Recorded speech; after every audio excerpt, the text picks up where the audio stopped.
میں اکیلا کیا کر سکتا ہوں؟ کسی ایک شخص کے بدلنے سے تھوڑی نہ کچھ ہوگا۔ ناظرین، یہ وہ الفاظ ہیں جو بہت لوگ بولتے ہیں، لیکن وہ لوگ جنہوں نے کچھ کر دکھانا ہو، وہ مجمع میں ہوں یا اکیلے، وہ اپنا کام دکھا کر چلے جاتے ہیں اور دنیا دیکھتی رہ جاتی ہے۔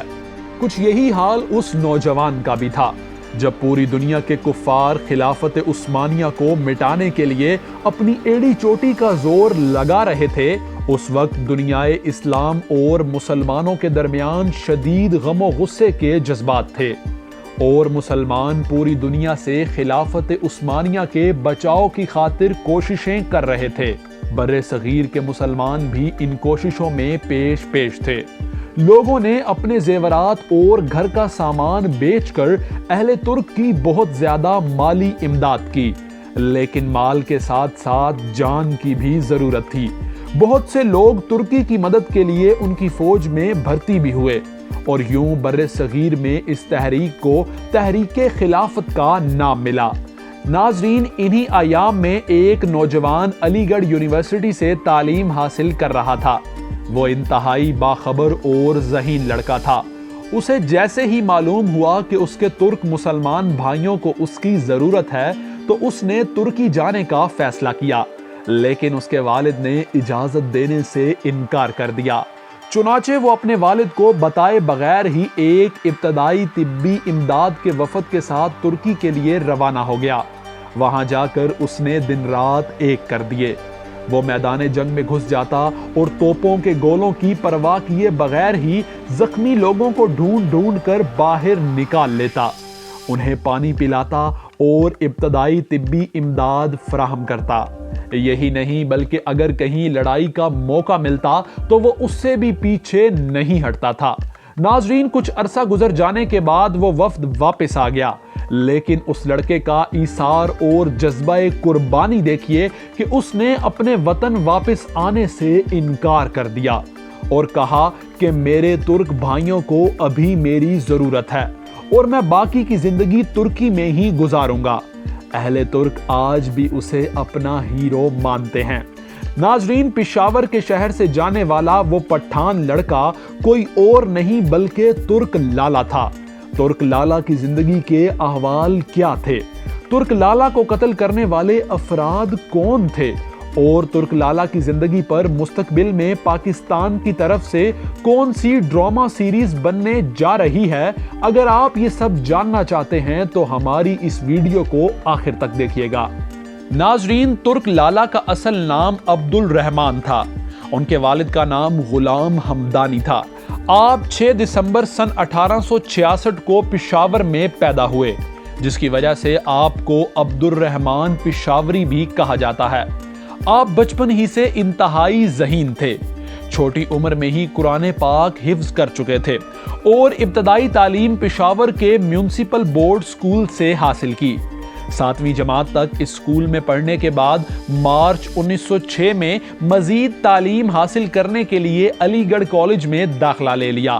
لکھنے پڑھنے سے آپ کو خاصی دلچسپی تھی۔ تاریخی حقائق ہوں یا موجودہ اقوام عالم کے حالات، آپ کی نظر تمام تر چیزوں پر رہتی تھی۔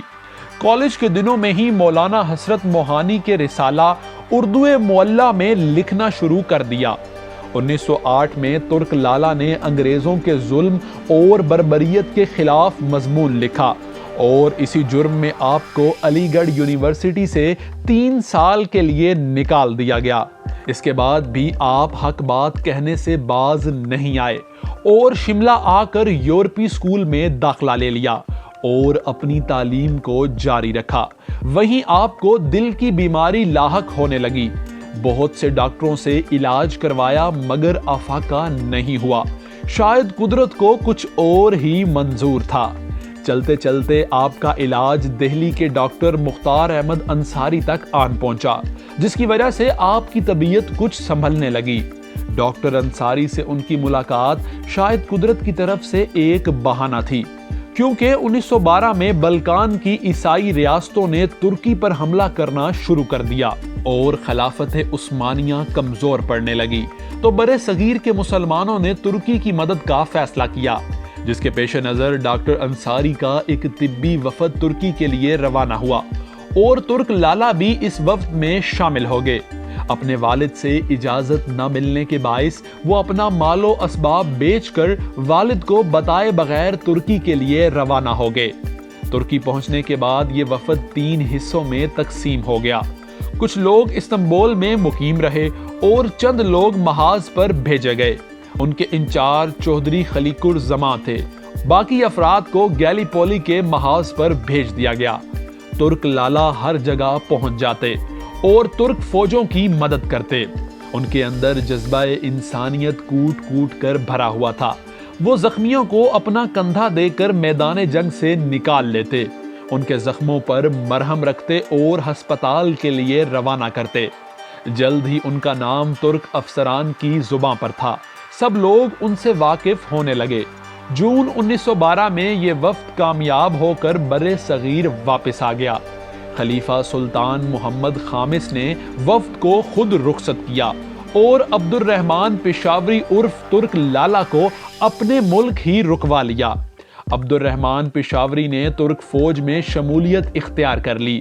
انہوں نے قسطنطنیہ میں فوجی تعلیم بھی حاصل کی۔ پہلی جنگ عظیم میں آپ کو لیفٹیننٹ کا عہدہ دے کر خطرناک محاذ جنگ درِ دانیال بھیج دیا گیا۔ جنگ کے اختتام پر انہیں سفارتی مشن پر جرمنی اور بغداد روانہ کیا گیا۔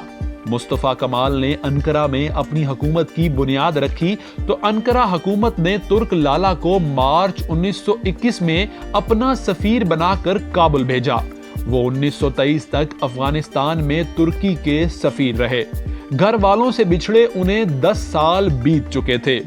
ان کی ملاقات افغانستان میں ہی اپنے والد اور بھائیوں یحییٰ خان اور محمد حسین سے ہوئی۔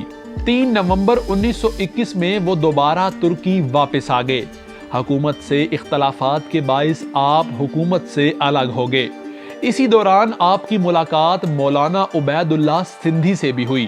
ناظرین، ترک لالا کی شکل رؤف بیگ سے کافی ملتی جلتی تھی۔ رؤف بیگ کے مصطفیٰ کمال سے کچھ اختلافات تھے۔ 1925 میں چند نامعلوم افراد نے ترک لالا کو رؤف بیگ سمجھ کر قتل کر دیا۔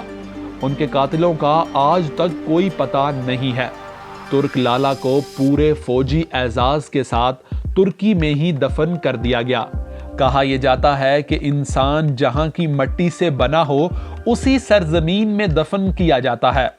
پھولوں کے شہر پشاور میں پیدا ہونے والا وہ مرد مجاہد آج ترکی کی سرزمین میں سو رہا ہے۔ وزیر اعظم پاکستان عمران خان نے ترکی کے ساتھ ایک معاہدے میں ترک لالا کی زندگی پر ڈاکومنٹری سیریز بنانے کا اعلان بھی کیا ہے۔ بلا شبہ ترک لالا ایک مرد مجاہد تھے جن کی بہادری اور شجاعت کی وجہ سے انہیں رہتی دنیا تک ہمیشہ اچھے الفاظ میں یاد رکھا جائے گا۔